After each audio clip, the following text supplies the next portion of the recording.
반갑습니다. 예. 오늘은 관음제일이고요. 요즘 날씨가 무척 덥습니다. 예.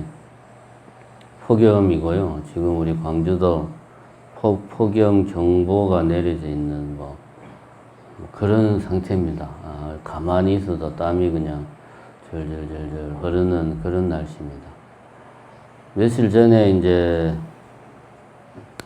날이 더우니까 밖에 나가기는 그렇고, 그래서 이제 하루 종일 방 안에만 있으니까 선풍기 바람 쐬고 에어컨 바람 쐬고 방 안에만 있으니까 답답해가지고 오후쯤 되니까 사람이 이제 머리가 띵한 게 아이고 이거 도저히 안 되겠다 해가지고 저녁에 이제 저녁 무렵 돼가지고 산책 이제 포행을 나갔어요. 저녁 한 6시 넘어서.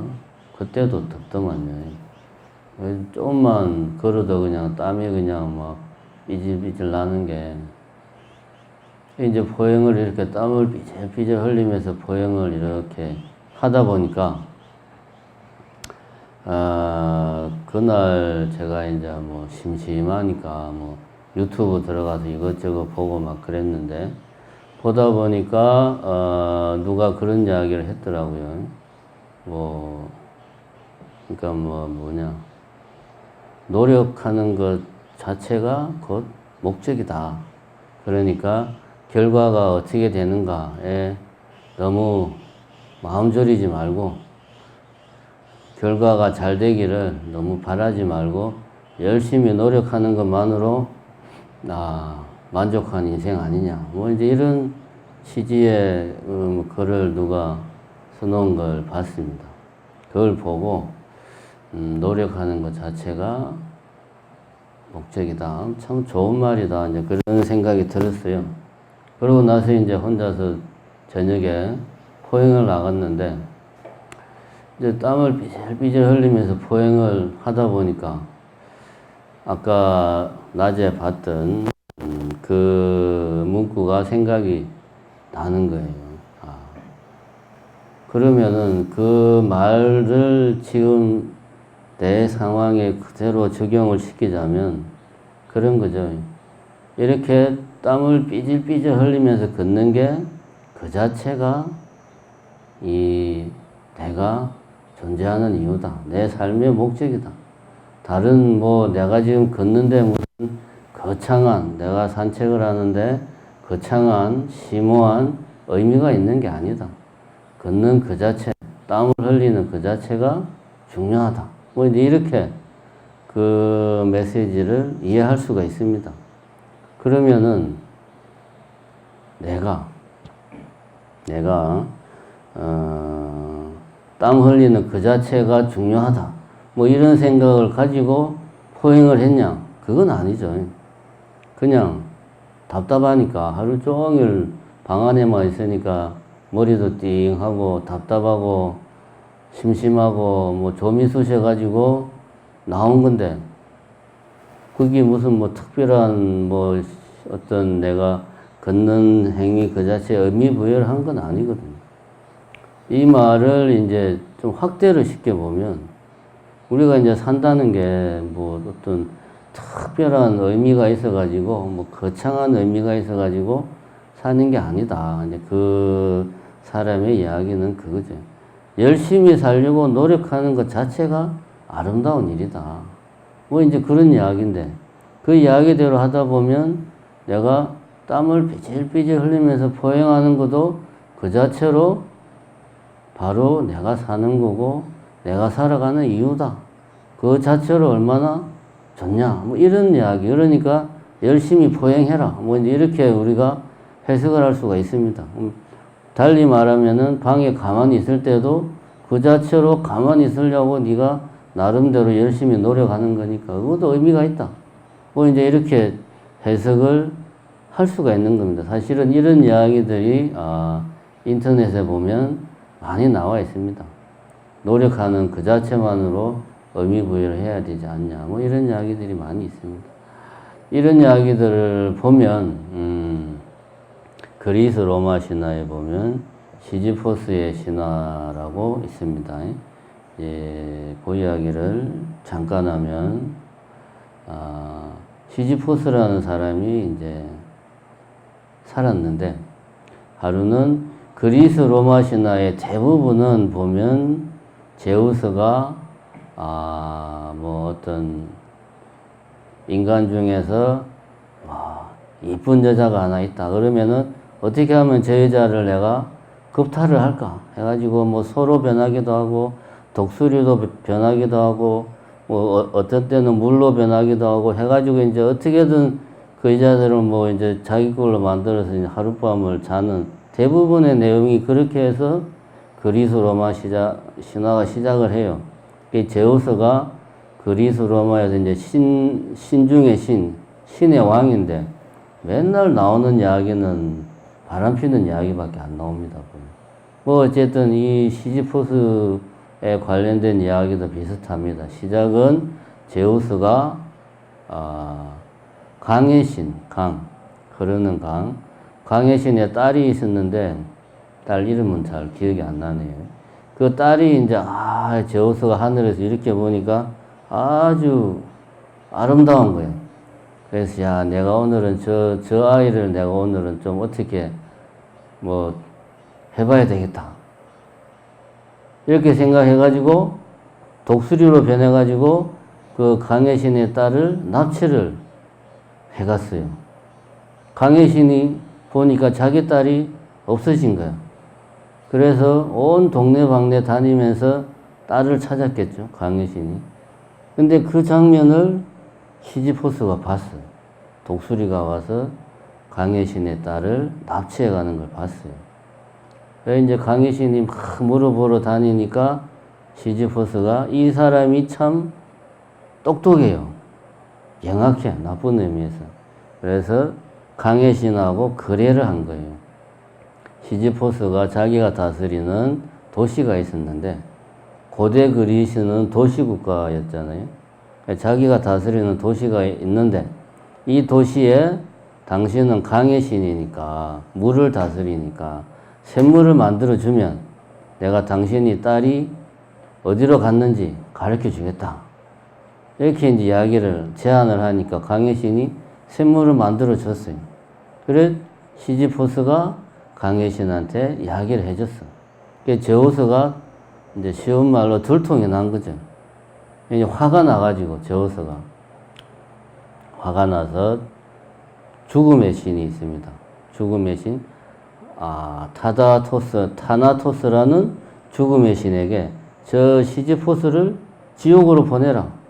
쉽게 말해서 죽여라 이 말이죠. 죽음의 신은 우리나라로 치면은 저승사자 같은 경우. 근데 이 시지포스가 머리가 좋아가지고 또 죽음의 신을 속여가지고 죽음의 신을 동굴에 가둬버려. 그러면 거기까지는 뭐, 죽음의 신이 동굴에 갇혔구나. 그러고 말겠는데, 우리로 치면 저승사자가 동굴에 갇혀버린 거예요. 이게 죽는 사람이 없어. 왜 저승사자가 누군가 이제 죽을 때가 되면 명부를 보고 저승사자가 가서 저승으로 데리고 가야 되는데, 저승사자가 동굴에 갇혀버리니까, 이 죽어나가는 사람이 없는 거예요. 그러니까 제우스가 이제 더 화가 나가지고 자기가 신중의 신인데 이제 한낱 인간에 불과한 게 장깨를 써가지고 자기를 그냥 자기를 아주 망신을 주고 자기를 화나게 만드니까 이번에는 전쟁의 신 아데스 전쟁의 신을 보내가지고 죽음의 신을 구출해서 저 시지포스를 지옥으로 보내라. 그래서 이제 전쟁의 신이 동굴을 탁 깨부수고 죽음의 신을 구출해 줘가지고 죽음의 신이 다시 시지포스를 지옥으로 데려갔어요. 근데 이 시지포스가 너무 똑똑해가지고 또 머리를 쓴 거야. 잡혀가기 전에 마누라한테 이야기를 했어. 내가 지옥으로 잡혀가더라도 절대로 장례를 치르지 마라. 라고 마누라한테 신신당부를 하고 간 거예요. 그 마누라가 쉽게 말해서 시지포스가 죽었죠. 죽었는데 장례를 안 치렀어. 그러니까 지옥의 신, 하데스, 지옥의 신이 보니까 아니, 분명히 시지포스를 지옥에 데리고 왔는데, 장례를 안 치르는 거야. 그럼 안 죽은 거거든. 분명히 지옥에 와 있는데 왜 장례를 안 치르지? 이상하다. 그러니까 시지포스가 지옥의 신한테 이야기하기를, 제 마누라가 평소에 아주 행실이 나쁘고 부덕한 여인입니다. 제가 지금 당장 가서 마누라를 크게 혼내고 다시 장례를 치르고 돌아오겠습니다. 이렇게 이야기를 이제 언변이 너무 좋으니까 막 이야기를 하니까 지옥의 신이 시지포스를 지상에 보냈어요. 쉽게 말해서 살려준 거예요. 그 시지포스가 돌아가겠어요? 안 돌아가죠? 우리 이야기로 치면 토끼의 간 이야기하고 비슷한 거지. 안 돌아가지, 당연히. 이것을 본 제우스가, 이제 시지포스는 제우스를 망신을 주고 제우스를 분노하게 하고 또 지옥의 신 하데스를 속이고 죄를 지어도 엄청 많이 지은 거예요. 그러니까 지옥의 신 하데스가 엄청나게 화가 나가지고 시지포스를 잡아가지고 형벌을 내렸어요. 그 형벌이 뭐냐 하면 다른 게 아니고 시지포스로 하여금 바위를 굴리게 했습니다. 산 정상으로 바위를 굴려. 그럼 정상까지 바위를 굴리잖아요. 근데 산이 뾰족해가지고 정상까지 굴리면 끝나야 되는데 이게 바위가 정상까지 올라가면 다시 밑으로 굴러 내려가요. 그러면은 다시 또 저 밑에서 다시 또 정상까지 바위를 또 밀어서 올려야 돼요. 이거를 영원히 죽을 때까지가 아니고 이미 시지포스는 죽었잖아요. 그지? 영원히 반복하는 형벌을 시지포스가 받았어요. 이게 이제 유명한 시지포스의 신화입니다. 이 신화가 의미하는 바가 뭐냐 하면은, 우리들의 삶이라는 게 일상이라고 하는 것이 시지포스의 삶과 똑같다. 바위를 산 정상까지 밀어 올리려면 얼마나 힘들겠습니까? 일상은 고통스럽다. 우리의 삶은 너무나 고통스럽다. 그런데 정상으로 바위를 밀어 올렸는데 이게 다시 밑으로 굴러 내려가요. 그러면 어떻게 해야 됩니까? 굴러 내려가지 않도록 그걸 어떻게든 막 그 힘을 써서 저지를 해야 되잖아요. 근데 저지해 봐야 얘는 내 힘으로는 안 된다는 걸 안단 말이에요. 그러니까 우리의 일상은 더덥다, 무상하다, 해봐야 안 되는 일들이 수두룩하다. 이런 것을 또 의미를 해요. 그럼 바위가 저 밑에까지 굴러 내려간 걸 다시 또 정상까지 밀어 올려야 돼. 그럼 밀어 올리면서 밀어 올려 봐야 이거 또 다시 정상으로 올라가면 다시 밑으로 굴러 내려갈 걸 뻔히 알고 있다 이거지. 그러니까 밀어 올리면서도 인생이 자기 행위가 허무한 거지. 이거 해봐야 다시 밑으로 굴러 떨어지는데. 근데도 밀어 올려야 돼. 왜? 그게 형벌이니까. 그래서 인생은, 우리의 삶은 허무하다. 라는 것을 신화를 통해서 보여주고 있습니다. 이제 이 신화가 우리나라 전래 전성의 어떤 설화는 아니지만 인간의 어떤 본질을 잘 보여주고 있습니다. 특히나 이런 그리스 로마 신화 같은 경우는 아직 이런 기독교 같이 어떤 절대적인 어떤 일신교, 한 명의 신만, 유일신만 섬기는 문화가 태동하기 전에 만들어진 신화고, 또 그래서 우리 현대인들의 삶과 또 상당히 일맥상통하는 면이 있습니다. 이 시지포스 신화를 보면 우리가 그런 것들을 알 수가 있다. 그러면 이 이야기를 며칠 전에 내 일상하고 한번 그대로 적용을 해보자. 날씨가 더워서 괴롭다. 하루 종일 방 안에서 이리 뒹굴 저리 뒹굴 유튜브 좀 보다가 컴퓨터 좀 하다가, 그러니까 심심한 거야. 따분해. 밖에 나갔어. 산책을 했는데 더워. 땀이 나. 아이고 힘들어. 다시 방에 들어왔는데 또 심심해. 그럼 또 나가. 그럼 또 더워서 힘들어. 이게 계속 반복되는 거예요. 우리의 삶이 이런 식이다. 예를 들면 무의미한 일들이 계속 반복되는 게 우리 삶이다. 라는 게 이 시지포스의 신화가 웅변을 하고 있습니다. 이런 삶을 합리화하기 위해서 뭐 우리 주변에 그런 이야기들이 많은 거죠. 노력하는 것 자체가 목적이다. 그럼 이거를 그대로 그 시지포스의 신화에 적응하면 바위를 열심히 미는 것 자체에 의미가 있다. 그런 이야기죠. 열심히 밀면 뭐합니까? 다시 굴러 떨어지는데. 그런 이야기입니다. 이런 시지포스의 신화 이야기를 보면, 최근에, 이제 서양의 근대 철학자 중에 유명한 철학자가 니체가 있습니다. 니체가 그런 말을 했어요. 아모르 파티. 이거 사실은 그 요즘 또 그 노래가 유행하는가 모르겠네.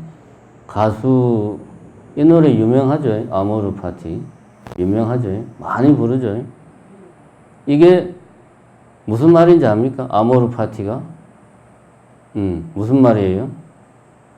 몰라요? 이게 이제 아주 누구냐, 김연자가 부르는 노래인데, 그래서 사실 노래는 거의 안 들어봐가지고 노래는 어떤지 모르겠고, 아모르 파티가 사실은 19세기 철학자 니체가 한 말이에요. 운명을 사랑하라. 너의 운명을 사랑하라. 그러니까 트로트를 들어도 좀 알고 들어야 돼. 물론 그 가사 내용은 보니까 그냥 나이 먹어서 우리도 연애 한번 진하게 해보자면 가사 내용은 그런 거던데, 그게 중요한 게 아니고, 아모르 파티 말 자체는 라틴어인데 운명을 사랑하라 이런 말이에요. 아모르 사랑한다. 파티 운명을 사랑하라 이런 말입니다. 이게 뭔 이야기냐면 니체가 주장한 사상 중에 하나가 영겁회귀, 영혼회귀 사상이라는 게 있어요. 이게 사실은 인도의 윤회설에서 가져온 이야기입니다. 그러니까 인도의 윤회설은 인간은 끊임없이 윤회를 한다는 게 핵심이잖아요. 그래서 이 윤회를 벗어나기 위해서 우리가 수행을 하고 그 윤회를 벗어나는 게 해탈이고, 그 윤회를 완전히 벗어났을 때 지극한 어떤 그 행복을 누린다. 이게 이제 인도 힌두교의 이제 고유한 사상인데, 니체는 해탈 그런 건 없고, 인간은 영원히 윤회한다 이거지. 영원히. 지금 이 생이 영원히 반복된다 이거지. 우리의 이 고통스럽고 괴롭고 무의미한 이 삶이 영원히 반복된다. 그러면 우리는 어떻게 해야 되나? 그러면 차라리 이것은 운명이니까 이 운명을 우리가 인정하는 차원을 넘어서서 사랑해야 된다. 사랑하면은 우리가 진정으로 이 운명을 받아들이고 나아가서 운명을 또 우리 나름대로 개척할 수가 있다. 물론 그렇게 개척한, 창의적으로 주체적으로 개척한 운명도 운명이죠. 그러나 열심히 노력해서 바꾸어낸 그 운명, 그것이 내가 사랑하는 운명이다. 이렇게 인간의 삶은 영원히 이 고통스러운 삶이 반복되니까 이 삶을 우리가 싫어한다고 해봐야 벗어날 수가 없다. 그러니까 운명을 사랑하자. 이게 니체가 한 말이에요. 상당히 따지고 보면 불교와 아주 이렇게 밀접한 연관이 있는 말입니다. 이 말은 불교에서는 그런 이야기가 있죠. 평상심이 도다. 평상심이 도다. 조주 스님이 남전 스님에게 물었습니다. 무엇을 도라고 합니까? 남전 스님이 대답하기를 평상심이 도다. 이렇게 남전 스님이 대답하니까 조주 스님이 찾아서 나아갈 수 있습니까? 이렇게 다시 질문을 하니까, 조주 스님이 이렇게 질문을 하니까 남전 스님이 나아가면 어긋나는 것이다. 이렇게 대답을 했습니다. 뭐 선문답이니까 구름 잡는 이야기니까 이게 뭔 소린가 하겠지만 이 이야기는 다른 의미가 있는 게 아닙니다. 니치에게 말한 영원회귀는 불교에서 말하는 무시무종이에요. 영원히 이런 삶이 반복된다는 것은 시작도 없고 끝도 없다는 말. 과거도 없고 미래도 없다. 그럼 뭐만 있습니까? 영원한 현재만 있는 거예요. 영원한 현재, 지금 이 순간. 평상심이 도라는 말은 그 다음에 이제 남전 스님이 대답하는 것은 도라고 하는 것은 알려고 하면 어긋나는 것이고 모르면 알지 못하면 흐리멍텅해지는 것이다.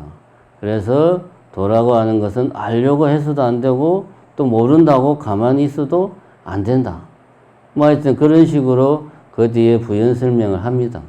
결국 남전 스님이 하고자 했던 이야기는 뭐냐 하면 도라고 하는 것, 깨친다고 하는 것은 어떤 지식으로 이것이 깨치는 것이다. 저것이 깨치는 것이다. 라고 지식으로 이해하려고 해서는 안 된다. 두 번째는 그것을 어떤 생각의 대상으로 나의 생각의 대상으로 삼아서는 영원히 깨달을 수 없다.